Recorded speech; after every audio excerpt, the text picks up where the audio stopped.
ଏତଦ୍ୱାରା ରେମାଳ ନଦୀ ପାର୍ଶ୍ୱବର୍ତ୍ତୀ ଜନସାଧାରଣମାନଙ୍କ ଅବଗତି ନିମନ୍ତେ ଜଣାଇ ଦିଆଯାଉଅଛି କି ଲଘୁଚାପ ପ୍ରଭାବରେ ରେମାଳ ଜଳଭଣ୍ଡାରର ଜଳସ୍ତର ବୃଦ୍ଧି ପାଇବା ଆଶଙ୍କା ଥିବାରୁ ଯେକୌଣସି ମୁହୂର୍ତ୍ତରେ ଜଳଭଣ୍ଡାରରୁ ଜଳ ନିଷ୍କାସନ କରାଯାଇପାରେ।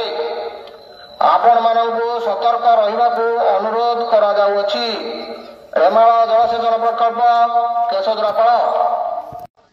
ଏତଦ୍ୱାରା ରେମାଳ ନଦୀ ପାର୍ଶ୍ୱବର୍ତ୍ତୀ ଜନସାଧାରଣମାନଙ୍କ ଅବଗତି ନିମନ୍ତେ ଜଣାଇ ଦିଆଯାଉଅଛି କି ଲଘୁଚାପ ପ୍ରଭାବରେ ରେମାଳ ଜଳଭଣ୍ଡାରର ଜଳସ୍ତର ବୃଦ୍ଧି ପାଇବା ଆଶଙ୍କା ଥିବାରୁ ଯେକୌଣସି ମୁହୂର୍ତ୍ତରେ ଜଳଭଣ୍ଡାରରୁ ଜଳ ନିଷ୍କାସନ କରାଯାଇପାରେ।